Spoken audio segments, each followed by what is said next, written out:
नमस्कार सभी को। कोमल जी, मेरी आवाज़ और पिक्चर क्वालिटी क्लियर है? नमस्कार सर, बिल्कुल क्लियर है।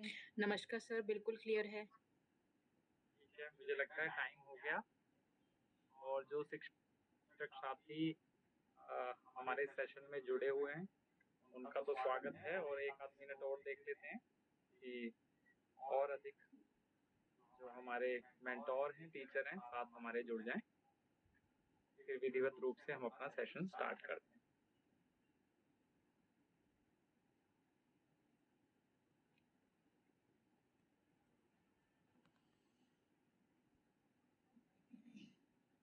हमारा टाइम हो गया।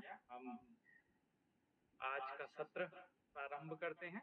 आज के सेशन में जुड़े हुए सभी साथियों को मेरी रविंदर सिंह की तरफ से प्यार भरी नमस्कार। आप सभी का स्वागत है आज के सेशन में। जैसा कि आप सभी को विदित है कि हम एक ऑनलाइन सीरीज चला रहे हैं और जो सीरीज है वो हम इमोशनल और मेंटल वेलबींग फॉर टीचर्स की जो हमारे राष्ट्र निर्माता हैं, हमारे शिक्षकगण हैं, उन सब साथियों को जो इमोशनल और मेंटल वेलबींग में जो प्रॉब्लम्स आ रही हैं, हम हर एक सेशन में एक प्रॉब्लम लेते हैं और उस पर डिस्कशन करते हैं कि वो प्रॉब्लम क्या है, उसके सिम्टम्स पे डिस्कस करते हैं और उसके बाद कुछ सॉल्यूशन की भी बात हम अपने सेशन में करते हैं। तो पुनः आप सभी का इस सेशन में सभी का वेलकम है, स्वागत है। लास्ट सेशन का जो हमारा टॉपिक था वो बर्नआउट और ओवरथिंकिंग का था। सेशन के बाद कई सारे टीचर्स के मेरे पास पर्सनल मेल आए, पर्सनल व्हाट्सएप भी आए और कुछ मैसेजेस भी आए। मैंने कोशिश करी कि ज़्यादा से ज़्यादा उनकी जो प्रॉब्लम्स है उन्हें एड्रेस कर सकूं। जो भी अल्प समय में जितना भी मेरे पास समय उपलब्ध हुआ, मैंने कोशिश करी कि जितने भी क्वेरीज आई पर्सनली मैं उनसे बात कर लूं और मैंने बात करी भी है। वो साथी जिनकी क्वेरी का जवाब नहीं दे पाया तो मैं अब पुनः कोशिश करूंगा आने वाला जो छुट्टी है उसमें, और ये उम्मीद रखूंगा आज के सेशन में भी कोई ऐसी बात जो आपको पूछनी हो या छूट जाए और रह जाए या कोई आपकी शेयरिंग हो वो आप मैसेज इस सेशन में भी कर सकते हैं और इस सेशन के उपरांत आप मेरी पर्सनल विंडो पे मेरे को मेल या व्हाट्सएप भी कर सकते हैं। शुरू करते हैं आज का टॉपिक। आज की जो सीरीज का टॉपिक है वो इमोशनल और मेंटल वेलबींग ऑफ टीचर्स है, जिसमें आज जो हमारा सत्र नंबर 3 है, सेशन नंबर 3 है, उसका टॉपिक है emotional boundaries and self care for teachers. Emotional boundary है क्या, इसके क्या लाभ हैं, इसको कैसे सेट करना है, इस सभी के बारे में हम चर्चा करेंगे और सेल्फ केयर की जो एग्जैक्ट डेफिनेशन है उसके बारे में भी आज इस सत्र में हम चर्चा करेंगे। अगर आप सभी को जो इस सेशन में सभी शिक्षक जुड़े हैं, आप सबको लगता है कि हर एक छोटी-छोटी बात आप दिल पर ले लेते हैं या आपको ऐसा लगता है कि आप सबके लिए कुछ ना कुछ कर रहे हैं और बदले में वो वैसा रिस्पॉन्स, चाहे वो आपके फैमिली मेंबर हो, चाहे आपका पीयर ग्रुप हो, चाहे आपका स्टाफ हो, चाहे आपके पेरेंट्स हों और आपके स्टूडेंट भी हो सकते हैं। अगर आपको कंटिन्यूअसली ये थॉट आता रहता है कि मैं ही सबके लिए बहुत कुछ कर पा रहा हूँ या कर पाती हूँ और बदले में वैसा रिस्पॉन्स मेरे को नहीं मिलता, तो भी ये सेशन आपके लिए है। और अगर हर छोटी-छोटी बात को आप नहीं भुला पा रहे हो, कोई भी एक छोटी-सी बात होती है, बहुत जल्दी आप हर्ट हो जाते हो, बहुत जल्दी आप भावुक हो जाते हो या उस एक थॉट के पीछे आप ओवरथिंकिंग करते रहते हो, तो भी ये सेशन आपके लिए बहुत काम का है। यानी कि अगर आप हर एक छोटी बात दिल पे ले रहे हैं और आपको ऐसा लगता है कि आप सबके साथ जितना अच्छा करते हैं वैसा रिस्पॉन्स आपको वापस नहीं मिल पाता, हर किसी एक छोटी बात पे आप बहुत जल्दी इमोशनल और भावुक हो जाते हैं और एक थॉट को लेके आप ओवरथिंक करते रहते हो।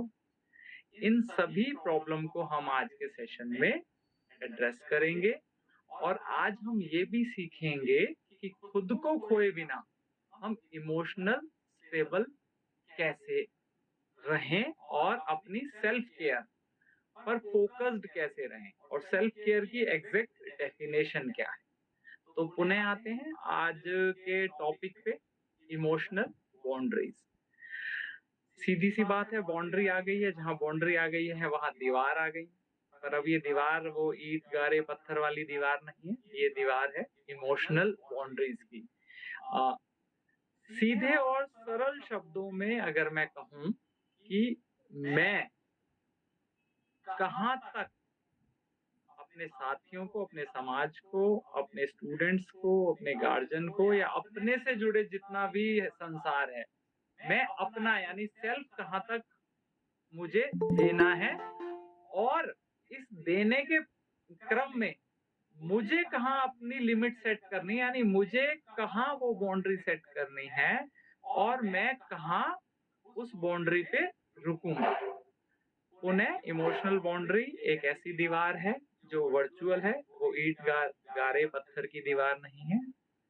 मुझे अपने से जुड़े जितना विश्व है, पहले मैं आता हूँ, उसके बाद मेरा परिवार आता है, जहाँ मैं कार्य करता हूँ वो आते हैं, और अगर टीचर के कॉन्टेक्स्ट की बात करें तो टीचरों के साथ स्टाफ, उनके बच्चे, उनका गार्जियन और पूरा का पूरा स्कूल का सिस्टम। उस सिस्टम को एक टीचर कैसे तय करेगा कि वो कहाँ तक उसने वो देना है और उस देने के क्रम में किस एक पल पे, किस एक बाउंड्री पे अपने आप को रोकना है, ये कहलाता है इमोशनल बाउंड्री। एक सिंपल एग्जांपल ले लेते हैं। सत्र के बीच में मैं ये कह रहा हूँ कि अगर किसी शिक्षक को इससे रिलेटेड कोई प्रश्न अभी आ रहा है, क्योंकि ये टू वे कम्युनिकेशन हो जाए तो ज्यादा फ्रूटफुल होता है, वो हैंड्स अप कर सकता है और अपना माइक, ऑडियो और वीडियो ऑन करके बकायदा इस चर्चा में अपनी सक्रिय भूमिका अदा कर सकता है। इस सेशन में आप सबको ये लिबर्टी है ताकि हम ये सेशन 1 में ना होके ये एक चर्चा हो, क्योंकि आप सभी बुद्धिजीवी हैं, सभी टीचर हैं और सभी लाइफ को, अपने कार्य को बहुत अच्छी और बारीकी से देख रहे हैं। तो अगर ये चर्चा रहती है तो वो ज्यादा फ्रूटफुल रहती है। पुनः आ गए इमोशनल बाउंड्री पे।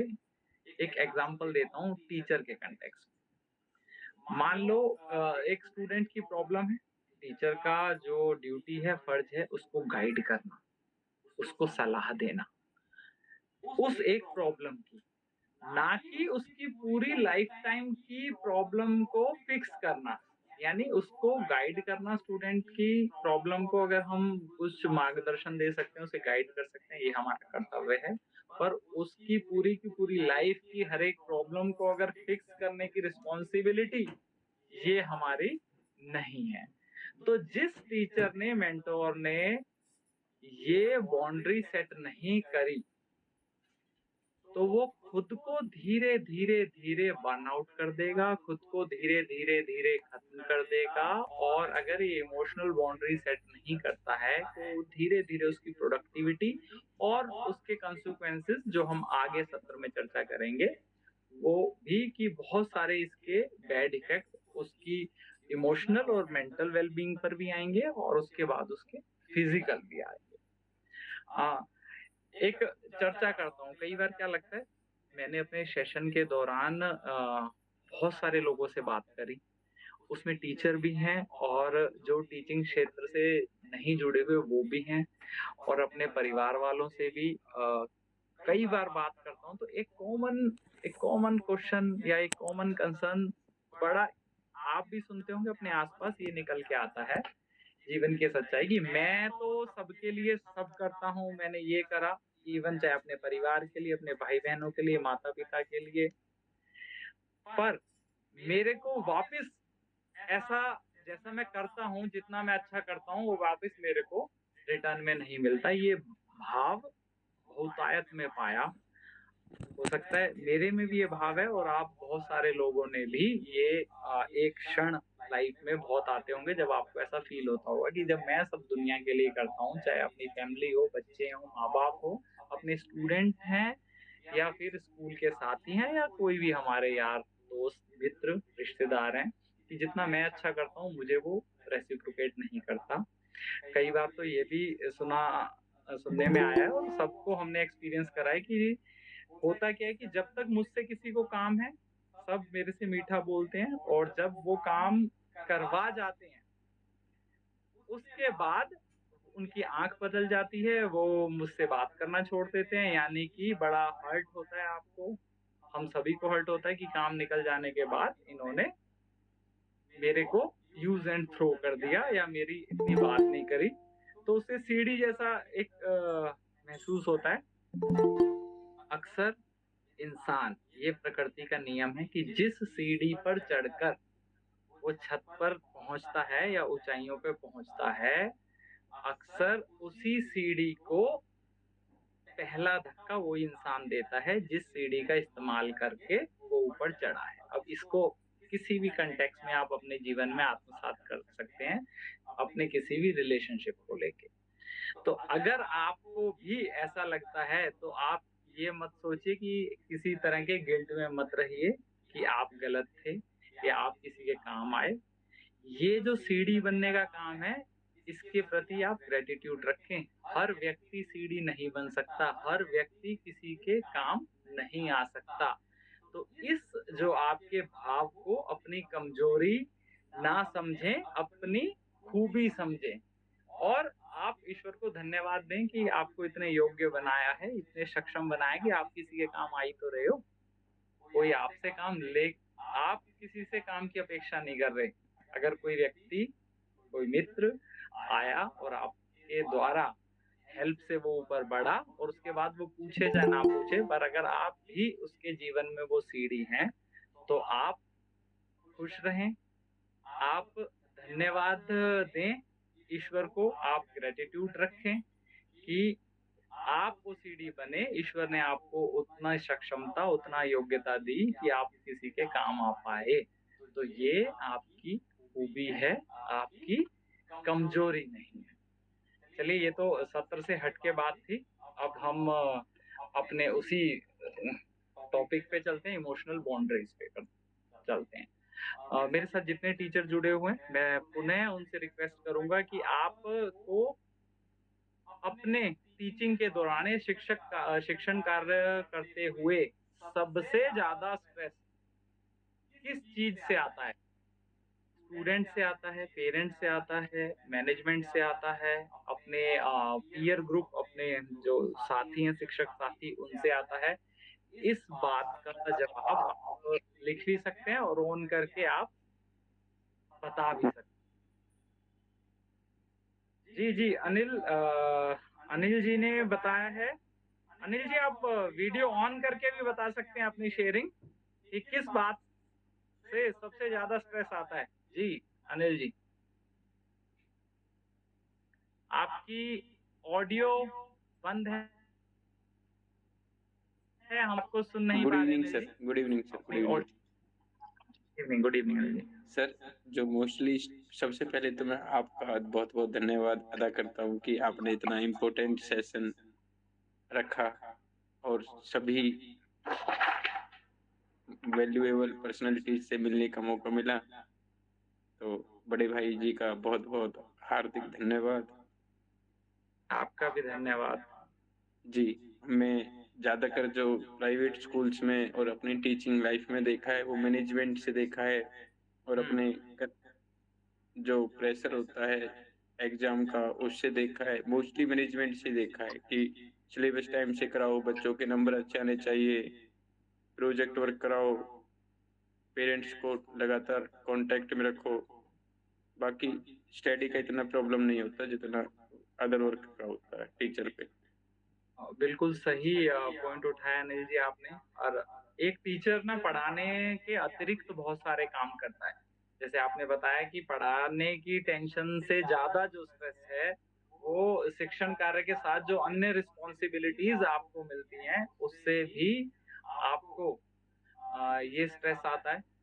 बहुत सारे साथियों ने लिखा कि उनको गार्जियन की एक्सपेक्टेशन से भी स्ट्रेस आता है। मैनेजमेंट की एक्सपेक्टेशन से जो स्ट्रेस आता है वो अनिल जी ने ये बात उठाई है। कोई और शिक्षक साथी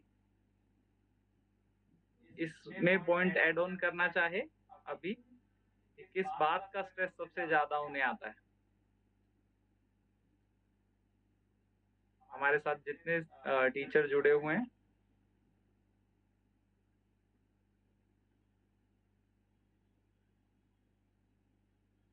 चलिए अब हम बात करते हैं सिम्टम्स की कि आप अपनी इमोशनल बाउंड्री अगर नहीं रख पा रहे हैं तो उसके कंसिक्वेंसेस क्या रहेंगे।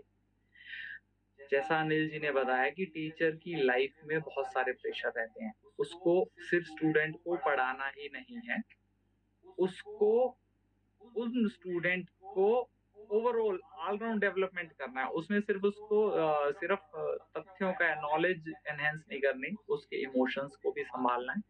उस स्टूडेंट की पर्सनल प्रॉब्लम, चाहे उसकी पर्सनल हो चाहे घर की हो, उनको भी देखना है। यानी कि स्टूडेंट को सिर्फ एक पढ़ाना, कॉपी पेन से लेके ज्ञान बढ़ाना नहीं है, उसके इमोशंस को भी संभालना होता है। इसके साथ स्कूल के सिस्टम या पेरेंट्स को इन सभी का प्रेशर एक टीचर अपनी लाइफ में फेस करता है और उसको मैनेज करने के लिए एक टीचर की लाइफ में बहुत सारी लाइफ स्किल हैं जिसका यूज उसे करना चाहिए।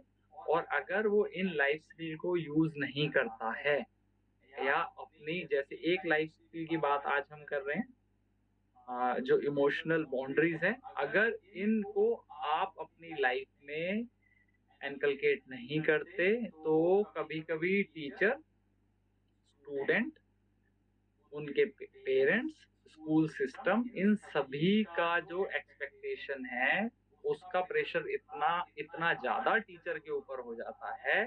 इन सभी की प्रॉब्लम को फिक्स करने की रिस्पॉन्सिबिलिटी टीचर अपनी पर्सनल मान लेता है। इन सभी की कंप्लेंट्स को एक शिक्षक अपने दिल पे ले लेता है और वो सोचता है कि हर किसी को मैं पूरी अच्छी तरह से फुली सेटिस्फाई कर पाऊं, हर किसी को खुश कर पाऊं। और ये टीचर से अलग भी अगर एक ऐसा व्यक्ति है, वो अगर अपनी लाइफ में उसका स्वभाव ऐसा है कि अगर उसका प्रयास ऐसा है कि उससे जुड़े जितने भी लोग हैं, चाहे उसके अपने परिवार वाले हैं, दोस्त हैं, वो सबको सेटिस्फाई रखे, सबको खुश रखे, तो इस रोल में है तो आप अपनी इमोशनल बाउंड्री सेट नहीं कर रहे। और अगर आप अपनी इमोशनल बाउंड्री सेट नहीं कर पा रहे हो तो इसके कंसिक्वेंसेस क्या आएंगे या इसमें क्या-क्या सिम्पटम हैं कि आप अपने आप को पहचान पाओ कि आपकी इमोशनल बाउंड्रीज सही तरह से सेट नहीं है।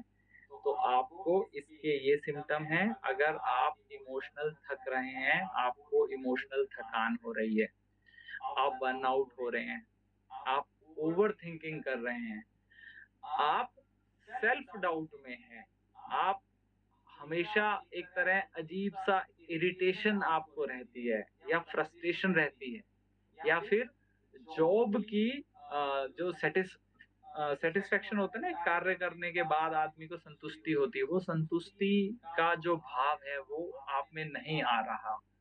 तो ये सभी सिम्पटम कहते हैं कि आपने अपनी लाइफ में वो सही इमोशनल बाउंड्री सेट नहीं करी।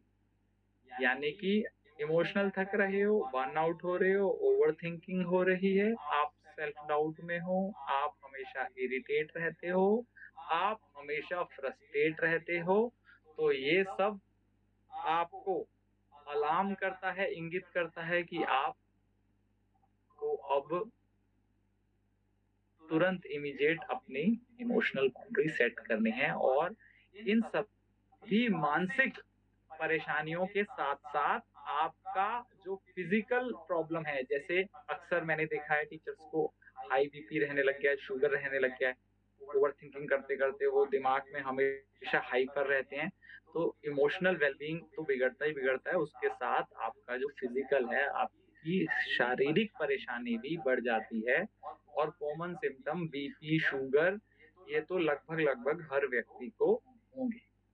तो अब प्रॉब्लम की हमने बात कर ली, टॉपिक की बात कर ली, सिम्पटम्स की बात कर ली। अगर अब हमें अपने जीवन में वो पॉइंट आ गया कि हम अपनी इमोशनल बाउंड्री सेट का सॉल्यूशन क्या है? तो इसके सॉल्यूशन की बात अब हम आगे इस सत्र में करते हैं कि अब इसका जब हमने प्रॉब्लम को डायग्नोज कर लिया, तो इसके साथ हम अपनी इसको फिक्स करने के लिए हम क्या छोटे-छोटे स्टेप उठाएँ, क्या चीज़ें करें जो बहुत सरल हो और बड़े ईज़िली हम इसको सेट कर पाएँ। मैं पुनः जुड़े हुए टीचर्स को रिक्वेस्ट करूँगा कि अब तक के सत्र में हमने जो इमोशनल बाउंड्री की बात करी, उससे रिलेटेड कोई कॉन्सेप्ट समझ ना आया हो या इससे रिलेटेड कोई विचार या कोई बात आपके मन में आ रही हो या अपने काम को लेके इस टॉपिक से रिलेटेड कोई बात हो, तो प्लीज़ इस सेशन में आप शेयर कर सकते हैं हमसे। मैं पॉज़ लेता हूँ अपनी बात पे और आप सबसे रिक्वेस्ट भी करता हूँ कि अगर ऐसा कोई विचार आ रहा है तो प्लीज़ अपना ऑडियो वीडियो ऑन करके आप शेयर करें उस बात, ताकि इस टॉपिक पे हमारी समझ और अधिक गहरी बने और अधिक डीप डाउन जाएँ हम इस प्रॉब्लम को समझने में और उसके सॉल्यूशन को।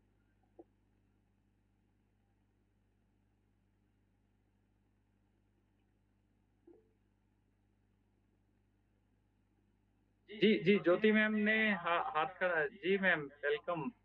नमस्ते कविंदर जी और सभी को बहुत-बहुत नमस्कार। बहुत अच्छा आप टॉपिक लेके आ रहे हैं बार-बार कविंदर जी। लेकिन इसमें एक क्वेश्चन ये भी है कि हमारे ऊपर जो प्रेशर रहता है वो जॉब को लेकर, जॉब से जुड़ी ज़िम्मेदारियों को लेकर और बच्चों के साथ-साथ उनके पेरेंट्स से इन्वॉल्व प्रॉब्लम्स भी हम तक आती हैं। बिल्कुल। लेकिन इसके साथ-साथ जो हमारे डिपार्टमेंट से प्रेशर आता है जी। जैसे कि रात को कभी भी अचानक कोई मैसेज अब 10 बजे, साढ़े 10, 11 बजे तक मैसेज आते रहते हैं और कोई भी डाटा मतलब जो हमारा एक लाइफ़स्टाइल बिफ़ोर कोविड था, जिसमें जी। आपका सिर्फ ऑफ़लाइन काम था। जी। अब उतना ही प्रेशर हमारे पास ऑनलाइन काम का भी है और वो डाटा हमसे कभी भी किसी भी क्षण माँग लिया जाता है। तो इस स्ट्रेस को कम करने के लिए, इस स्ट्रेस से निपटने के लिए आप क्या सजेस्ट करोगे? बिल्कुल, बहुत धन्यवाद ज्योति मैम। आपने जो ये जो क्वेश्चन रेज़ करा है वो आपका क्या हम सबका है। कहते हैं कि तरक्की जब आती है तो उसके अच्छे और बुरे दोनों पहलू हमारे साथ आते हैं। कोविड के बाद जो हमारी कार्यशैली है और स्पेशली टीचर्स और स्टूडेंट की वो टोटली डिफरेंट हो गई है। पहले हमारे जो शिक्षण अधिगम कार्य में स्क्रीन का कोई काम नहीं था।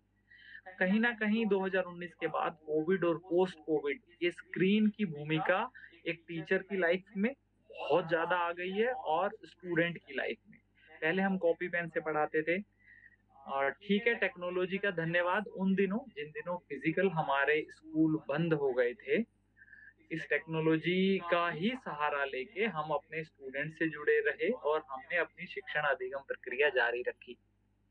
तो ये तो था इसका फ़ायदा, पर इसी क्रम के साथ एक नुकसान भी हमने उठाया कि हम अपनी लाइफ़ में भी इस स्क्रीन टाइम को, इस टेक्नोलॉजी को वो ऐसे चिपकी हमारी लाइफ़ में कि कोविड तो चले गया, बट ये डिजिटल और ये जो स्क्रीन टाइम है, ये लाइफ़ में जुड़ गया।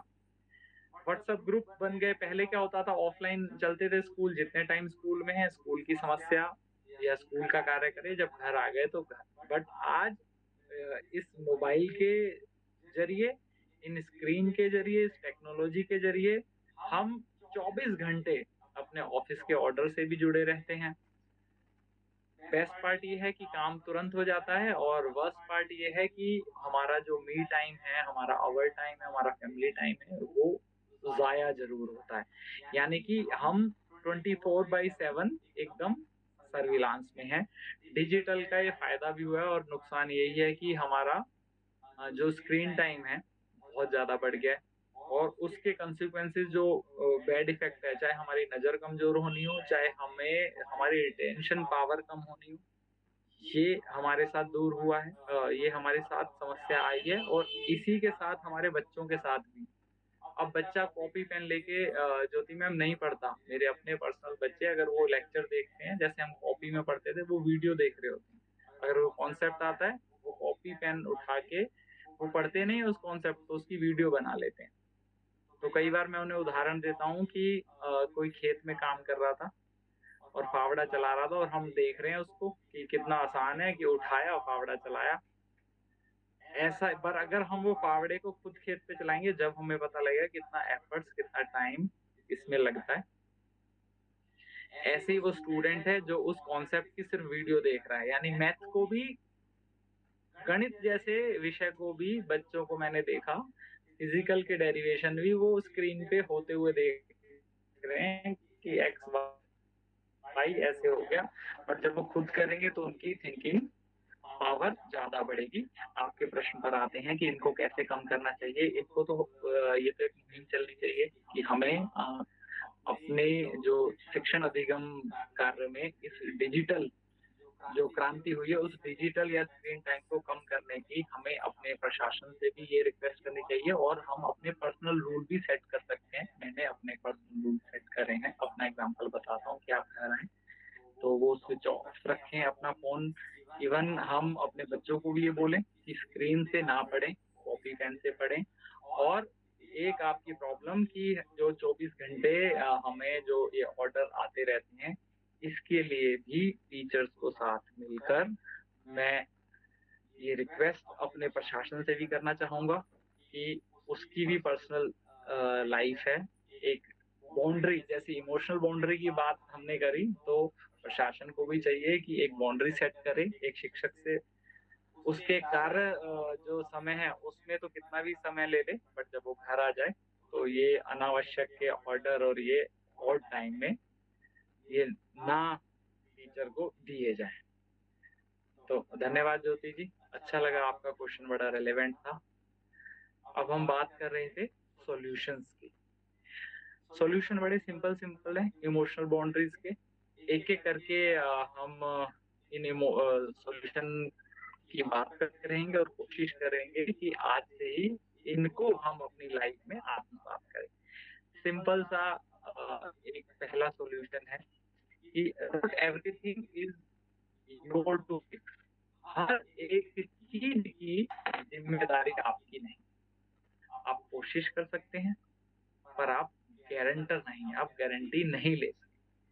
आप कोशिश कर सकते हैं एक बच्चे को अच्छी तरह बढ़ाने की, आप कोशिश कर सकते हैं उसकी इमोशनल या उसकी जो नीड है, उसको ज्ञान की भूख है, उसको पूरी करने की, पर आप गारंटी नहीं दे सकते। आप कोशिश कर सकते हैं कि स्टूडेंट के जो गार्जियन हैं उनकी एक्सपेक्टेशन को अच्छी तरह पूरा करने की, पर उनको पूरी तरह सेटिस्फाई करने की आप गारंटी नहीं ले सकते।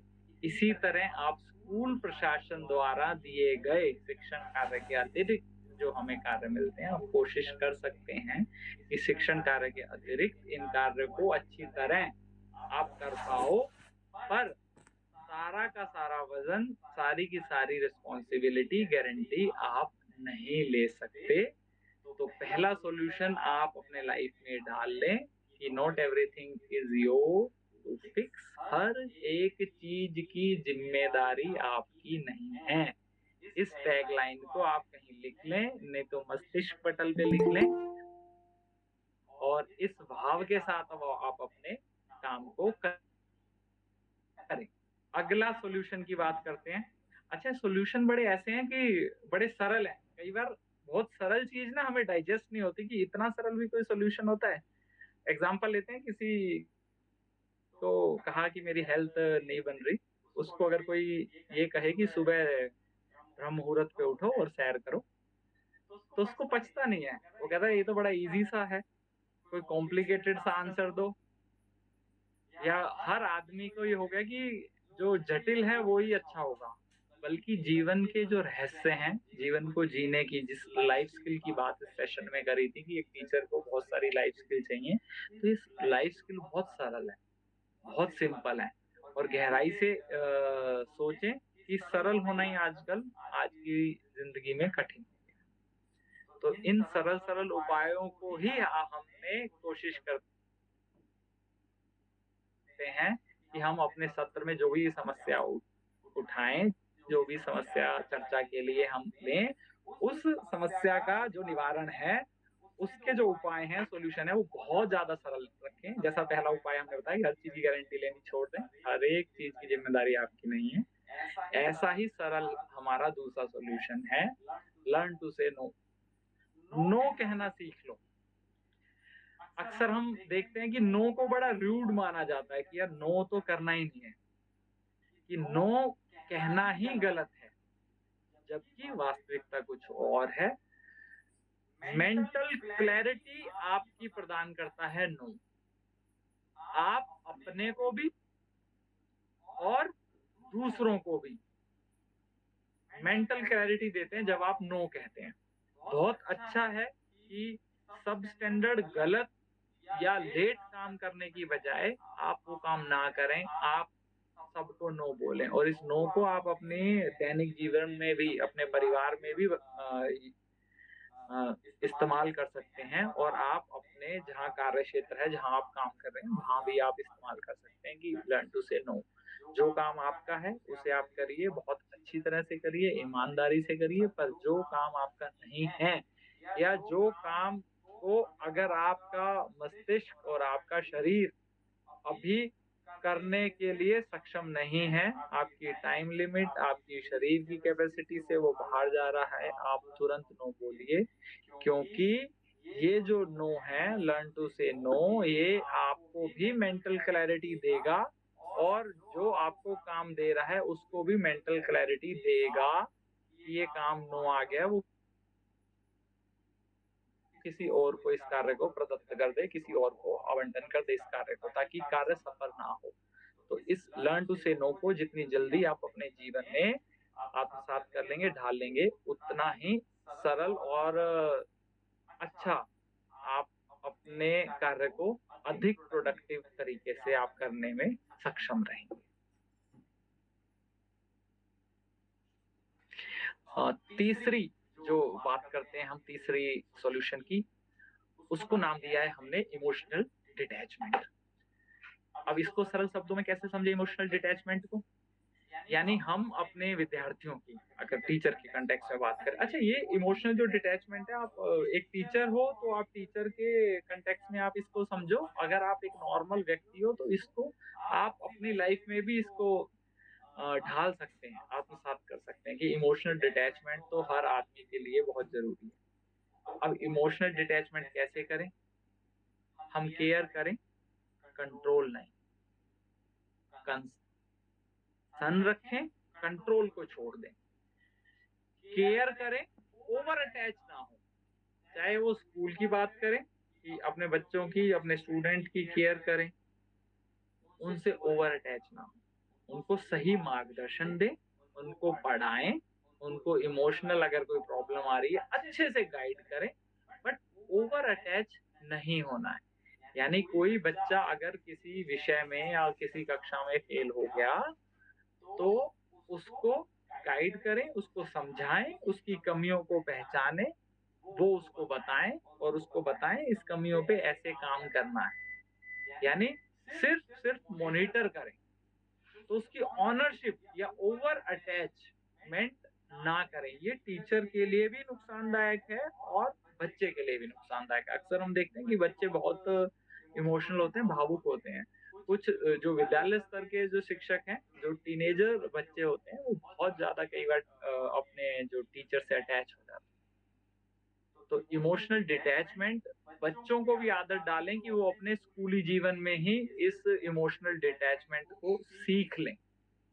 अगर ये इमोशनल डिटैचमेंट आपने सीख लिया अपने स्कूल जीवन में, आप खुद भी इमोशनल डिटैचमेंट सीख गए और अपने विद्यार्थियों को भी आपने ये इमोशनल डिटैचमेंट सिखा दिया। यानी केयर करना है, ओवर अटैच नहीं होना, केयर करें, कंसर्न रखें पर कंट्रोल ना करें।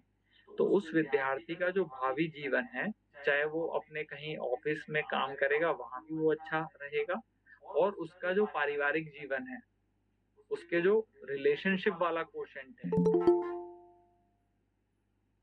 उस पे भी ये जो काम बहुत अच्छा करेगा। तो इमोशनल डिटैचमेंट, आज से ही आप इस इमोशनल डिटैचमेंट को ढालें, आत्मसात कर लें अपनी लाइफ। चौथा सॉल्यूशन की बात करते हैं हम, वो है सेल्फ केयर।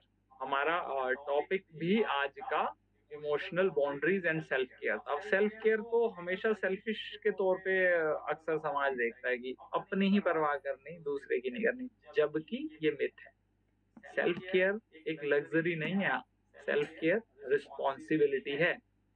जब आप खुद की केयर नहीं कर पा रहे तो इसका मतलब है आप किसी और की केयर नहीं कर पा रहे। Charity begin from home. अगर आप चाहते हैं आप अपने स्टूडेंट की, अपने विद्यार्थियों की, अपने सहकर्मियों की, अपने साथ काम करने वालों की, विद्यालय प्रशासन की, अपने परिवार की केयर अच्छे से करें, अगर ये भाव है तो इस भाव की शुरुआत आप अपने से करें। अगर आप अपनी ही केयर अच्छी तरह से नहीं कर पा रहे तो ये आपकी कार्यक्षमता, आपकी प्रोडक्टिविटी घटाएगा ही घटाएगा। जो चीज आपके पास है वही आप दूसरे को दे सकते हैं। अगर मेरे पास 100 रुपए हैं तो मैं 10 रुपए की मदद कर सकता हूँ, 50 की कर सकता हूँ, 100 रुपए की भी मदद कर सकता हूँ। यदि मेरी ही जेब खाली है, मेरी ही जेब में पैसे नहीं है, तो मैं किसी की आर्थिक मदद नहीं कर सकता। सेम हमारी इस सेल्फ केयर में है। यदि मैं खुद की ही केयर नहीं कर पा रहा हूँ, खुद को ही समय नहीं दे पा रहा हूँ, खुद की इमोशनल और मेंटल बीइंग के लिए कुछ काम नहीं कर पा रहा हूँ, खुद के शरीर को स्वस्थ करने के लिए कुछ नहीं कर पा रहा हूँ, तो ये जरूर होगा कि मैं ना अपने परिवार को, ना अपने समाज को, और ना ही अपने विद्यार्थियों को कुछ दे पाऊंगा। तो सेल्फ केयर जरूर करें, केयर दें अपने आप को रिस्पेक्ट दें, क्योंकि अगर आप अपने आप को खुद रिस्पेक्ट नहीं दे पा रहे तो कोई दुनिया वाला आपको रिस्पेक्ट नहीं देगा। आप अपनी केयर खुद नहीं कर पा रहे तो भूल जाइए, कोई परिवार का, कोई पति, कोई पत्नी, कोई बेटा, कोई बेटी या माँ बाप आपकी वो केयर करें, वो रिस्पेक्ट करें जो आप खुद अपनी नहीं कर पा रहे। चैरिटी बिगन फ्रॉम होम, ये कार्य आपको खुद करना है। ये भी एक छोटा सा सॉल्यूशन है इस प्रॉब्लम के लिए। इसको भी आप कोशिश करें कि जितनी जल्दी हो सके आप अपनी लाइफ में ढालें। अगले सॉल्यूशन की बात करते हैं। इसे हमने एक टेक्निक है बड़ी सिंपल सी, इमोशनल रिलीज टेक्निक बोल सकते हैं इसको। हमने ये नाम दिया है कि इमोशनल रिलीज टेक्निक है। अब ये है क्या? एक तरह की अफर्मेशन है। अफर्मेशन कैसी लेनी है और इसकी क्या तरीका है, तो मैं चाहूंगा हम यहीं के ही 1 मिनट प्रैक्टिस कर लें हैंड टू हैंड, ताकि हम साथ साथ कर भी लें। और इस प्रैक्टिस को हम अक्सर अपनी लाइफ में 2 टाइम जरूर करें, सुबह उठते हुए और रात को सोने से पहले। किसी साथी का प्रश्न हो तो जरूर वो हैंड रेज करके सत्र के बीच में कोई प्रश्न हो, कोई विचार हो जो इसी सेशन से संबंधित हो, आप हैंड रेज करके तुरंत इस चर्चा में अपनी सक्रिय भूमिका निभा सकते हैं। आप सभी का खुला ओपन इनविटेशन है। बात करते हैं इमोशनल रिलीज टेक्निक क्या करना है, और कोशिश करते हैं यहीं पे हम करने की। तो इस टेक्निक में हमने क्या करना है, हमने आराम से बैठ जाना है किसी भी स्थान पर। अगर कोई भी सुखासन लगा सकते हैं, या कोई भी ऐसी पोस्चर या जिसमें आपका शरीर एकदम कमर और गर्दन सीधी रहे, वो आप करें। और 2-3 बार हमने लंबी सांस लेनी है। मैं आपके साथ कर लेता हूँ और आप कैमरा ऑन भी कर सकते हैं, ऑफ भी कर सकते हैं, जैसा भी आपको सहज लगे, जैसा भी आपको उचित लगे आप ये करें। पहले एक लंबी सांस लेनी है, अपने आप को रिलैक्स करना है, फिर छोड़ना है। तो जब ये 2-3 बार करेंगे तो हम प्रेजेंट में आ जाते हैं। सांस पे ध्यान लगाने का सबसे अच्छा तरीका है कि हम सांस ही वो है जो आज वर्तमान है, प्रेजेंट है। अगर प्रेजेंट मोमेंट में आना है, विचारों पे कंट्रोल करना है, तो हमें अपनी सांसों पे कंट्रोल करना चाहिए। बड़ा विषय है, विपश्यना अगर किसी ने करी हो तो इसकी और अधिक गहरी समझ आप में होगी।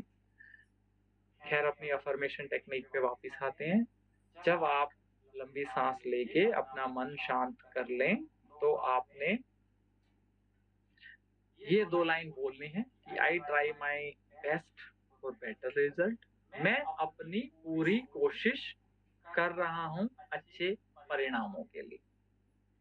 मैं अपनी पूरी कोशिश कर रहा हूं अच्छे परिणामों के लिए। पर हर चीज का जिम्मेदार मैं नहीं हूं। आप अपनी सुविधा अनुसार इस शब्दावली को चेंज कर सकते हैं। जो भी प्रॉब्लम आपके आ रही है उसके अकॉर्डिंग आप इस सेंटेंस को भी आप बना सकते हैं। मेन चीज अफर्मेशन है कि उस सेंटेंस को आप दोहराएं और दिन में 2 बार करें इस अफर्मेशन को। अब इसका रीजन क्या है? जब हम बोलते हैं ना, तो प्रकृति में हमारे ये शब्द जाते हैं, और जब हमारे मुंह से ये शब्द निकलते हैं तो सबसे पहले हमारे मुंह के नजदीक है हमारे ये 2 कान।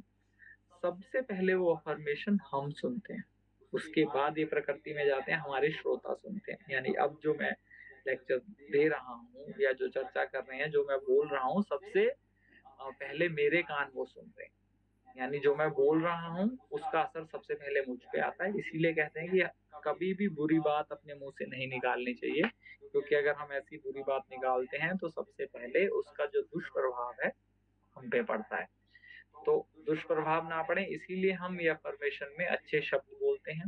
वो शब्द कुछ भी हो सकते हैं कि मैं बहुत अच्छा कार्य कर रहा हूँ, या मैं अपना 100% अपने में कर रहा हूँ। जब ये अफर्मेशन हम बोल के वातावरण में डालते हैं तो सबसे पहले ये शब्द हमारे कानों में जाते हैं, और इसका जो परिणाम है, अच्छे जो इसके परिणाम हम अपने जीवन में लाके अपने जीवन में बदलाव ला सकते हैं। तो अभी तक हमने 5 टेक्निक की बात करी। 5 टेक्निक बड़ी सिंपल थी।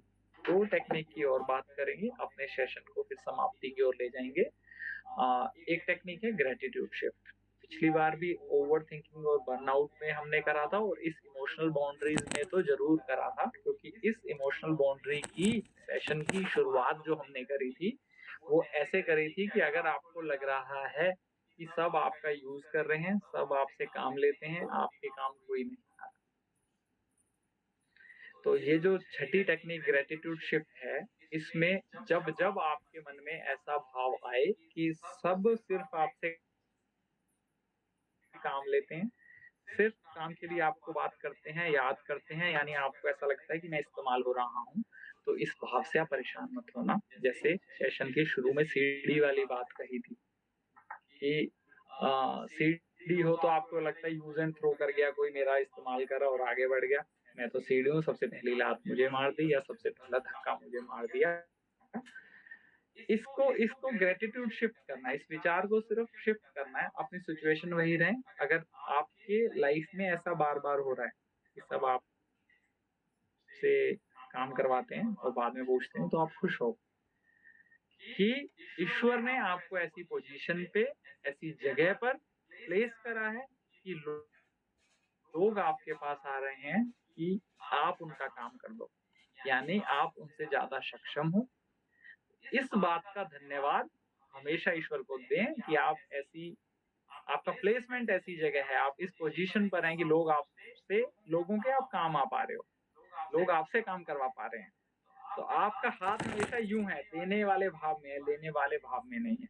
तो इस चीज को अपनी कमजोरी ना समझें, इस चीज को अपनी खासियत समझें, और इस ग्रेटिट्यूड शिफ्ट को हमेशा अपने लाइफ में पूर्ण रूप से पूरे दिन इस भाव में रहें। फिर आप देखिएगा जब आप इस भाव को अपने लाइफ में ढाल देंगे, कैसे आप इमोशनल स्टेबल होते हैं, कैसे आप हमेशा प्रसन्नचित्त और खुश रहते हो। जब आप खुश रहेंगे तो कोई भी ऐसा नेगेटिव भाव, आपका इमोशनल जो डिसबैलेंस है, उनको इमोशनल डिसबैलेंस नहीं होंगे, आप इमोशनल स्टेबल रहेंगे। इस भाव को आप अगर अपने लाइफ में अपनाते हैं। अब आज के सत्र की अंतिम माइंडफुल प्रैक्टिस हम करेंगे, ब्रीदिंग प्रैक्टिस करेंगे। योग की भाषा में इसे पूरक, कुंभक और रेचक कहा है। सिंपल भाषा में इसे इनहेल, होल्ड और एक्सेल कहेंगे। तो इस प्रैक्टिस को हम सब मिलके साथ में कर लेते हैं। करना क्या है, आप घड़ी देख लें, घड़ी नहीं है तो आपकी उंगलियों में है। 1 2 3 4, 1 2 3 4, इसका मतलब 4 सेकेंड। तो आपने करना क्या है, इन 4 सेकेंड में जो अपना श्वास है, ब्रेथ है, उसको इनहेल करना है। ये पूरक कहलाता है। जब हम इनहेल पूरक कर लेंगे तो अगले 4 सेकेंड में 1 2 3 4 आपने मन में गिनने हैं। इसको आपने, इस ब्रेथ को, सांस को होल्ड करना है, यानी कुंभक लगाना है योग की भाषा में। तीसरा आपने क्या करना है, 4 सेकेंड आपने इनहेल करा, श्वास लिया, पूरक करा, 4 सेकेंड आपने होल्ड करा, कुंभक लिया। अब उससे दुगना टाइम 8 सेकेंड में आप उस सांस को, जिसे सांस को निकालेंगे, सांस को एक्सेल करेंगे, या प्रश्वास भी कहा जाता है इसको, कि 8 सेकेंड का आप प्रश्वास करेंगे, और इसको रेचक भी कहते हैं योग की भाषा में। तो स्टार्ट करते हैं मेरे साथ।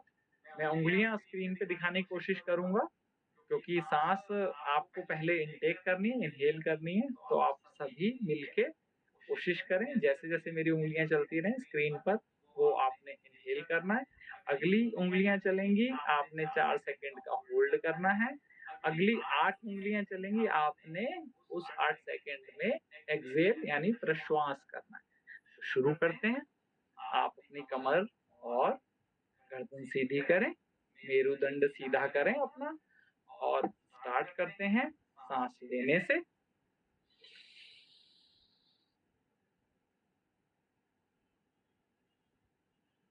अब 4 सेकंड का आपने कुंभक लगाना है।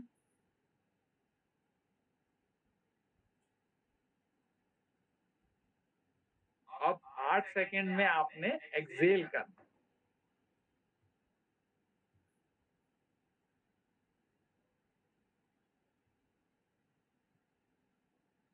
मैं बीच में आपको समझाने के लिए बोला, अब बिना बोले सिर्फ मैं उंगली के इशारे से करूंगा, और आपसे निवेदन है कि आप करने की कोशिश करें। 1 या 2 सेट लगाते हैं।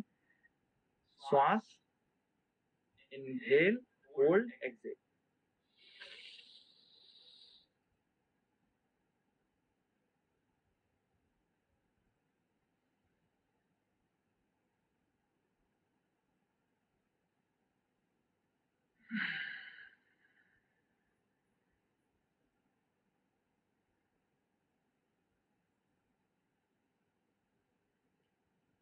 ये एक सेट हुआ।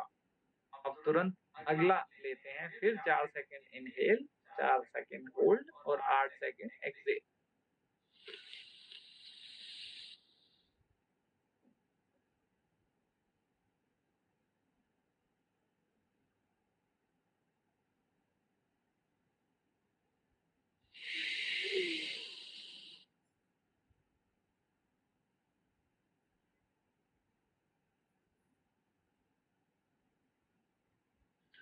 होल्ड करते हुए हमें क्या देखना है कि जब हम रेचक करें, एक्सेल करें, तो बहुत स्लो करें। कोशिश करें कि एक्सेलेशन हमारी बहुत स्लो हो, ताकि दुगना समय हम लगा पाए।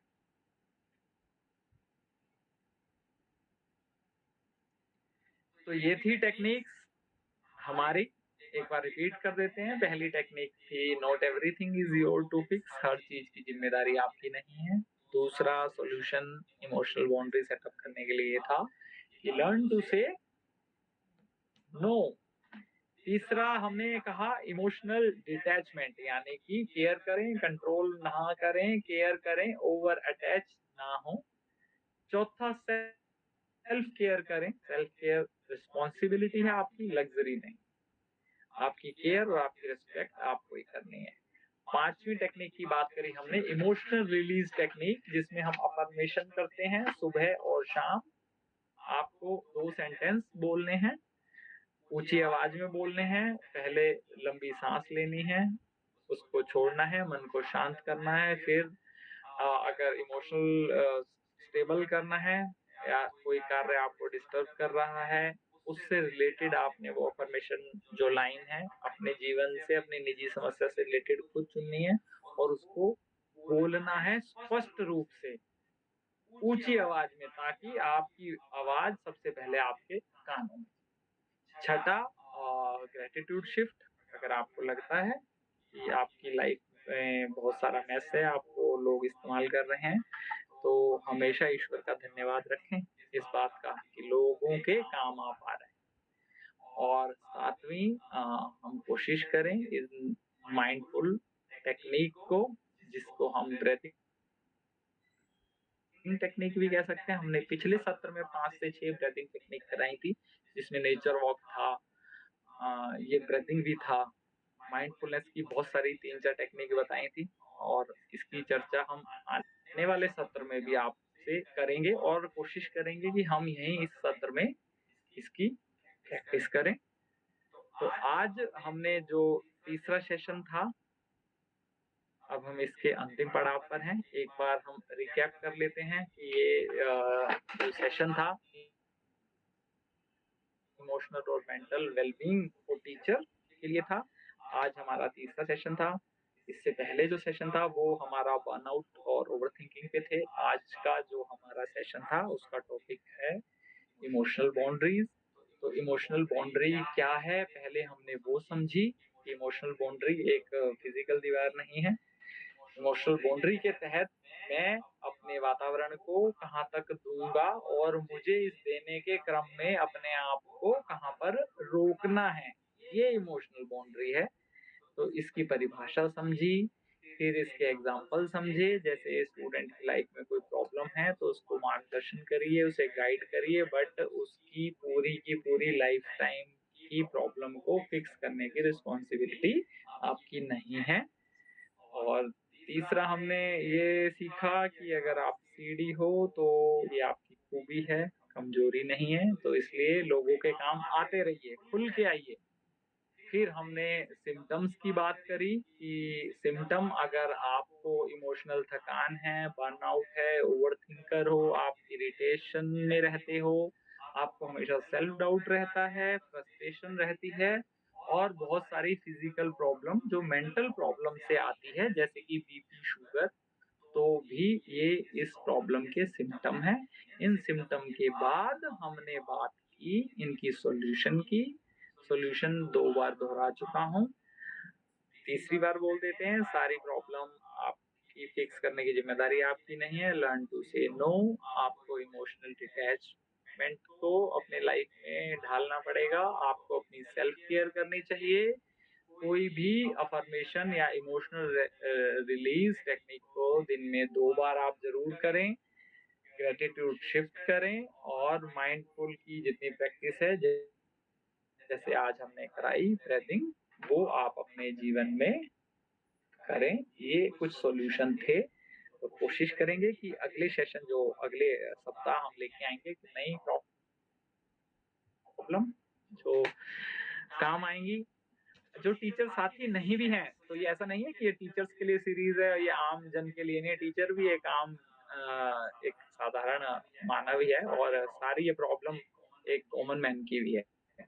तो टीचर्स के साथ साथ कोई अन्य क्षेत्र से जुड़ा हुआ है, वो भी, उनका भी इस सत्र में स्वागत है और आगे भी स्वागत रहेगा। आप सब से गुजारिश है कि हमारा जो 21 दिन का योगा चैलेंज चल रहा है, आपसे हम्बल रिक्वेस्ट है, अपनी लाइफ में आधा घंटा आप अपने को जरूर दें। उस आधे घंटे में जो सुबह हम योग कराते हैं उससे जरूर जुड़ें। क्यों जुड़े? अब आप कहोगे योगा सेशन नहीं, ये योगा जो है, ये योग है, ये भी हमारी जो टॉपिक है इमोशनल और मेंटल वेलबींग, उसका जो एक बहुत इम्पोर्टेंट सॉल्यूशन है। अनिल जी हाथ खड़ा कर रहे हैं, कुछ विचार प्रकट करना है तो आप कर सकते हैं। सत्र के हम अंतिम पड़ाव पर हैं। जी अनिल जी। सर, आपका विशेष विशेष बहुत बहुत धन्यवाद। जब से मैंने ज्वाइन किया है मेरे में बहुत कुछ चेंज आए है। सुबह वाले सेशन। धन्यवाद, धन्यवाद आपका। पहला तो धन्यवाद आपका कि आप योग से जुड़े और आप एक शिक्षक हैं। अब जब एक शिक्षक जुड़ता है तो समझो पूरा समाज जुड़ता है। आपके साथ कई जिंदगियां, लगभग 40-50 बच्चे आपके साथ जुड़े रहते हैं। अगर शिक्षक योग से जुड़ा है तो मैं मानता हूँ आप अपने विद्यार्थियों को भी योग से जोड़ेंगे और इस कड़ी को आगे बढ़ाते हुए आप अपना निर्माण तो कर ही रहे हैं, अपने छात्रों का भी निर्माण कर रहे हैं, चरित्र निर्माण, शारीरिक विकास भी और उनका भावनात्मक विकास भी, ऑलराउंड डेवलपमेंट। और इस डेवलपमेंट के साथ आप राष्ट्र निर्माण का भी एक बहुत जरूरी कार्य कर रहे हैं। तो जब हम खुद योग से जुड़ते हैं, अपने विद्यार्थियों को योग से जोड़ते हैं, तो कहीं ना कहीं किसी कोने में हम अपने राष्ट्र निर्माण की जो महत्वपूर्ण भूमिका है उसका भी निर्वहन कर रहे होते हैं। धन्यवाद अनिल जी, ऐसे ही जुड़े रहें। धन्यवाद आप सभी साथियों का। आप इस सत्र में लगभग 1 घंटा हमारे साथ रहे, इस चर्चा में भाग लिया, इस उम्मीद के साथ कि आप अगले सत्र में भी हमारे साथ जुड़े रहेंगे। तब तक के लिए अलविदा लेते हैं आपसे, मिलते हैं अगले सत्र में एक और नए विषय के साथ। सभी को सत्र में जुड़ने का धन्यवाद। Thank you so much sir. ये सेशन बहुत ही इंस्पायरिंग और वैल्यूएबल है। हम सभी को बहुत कुछ सीखने को मिल रहा है इन सीरीज से। Thank you Komal ji.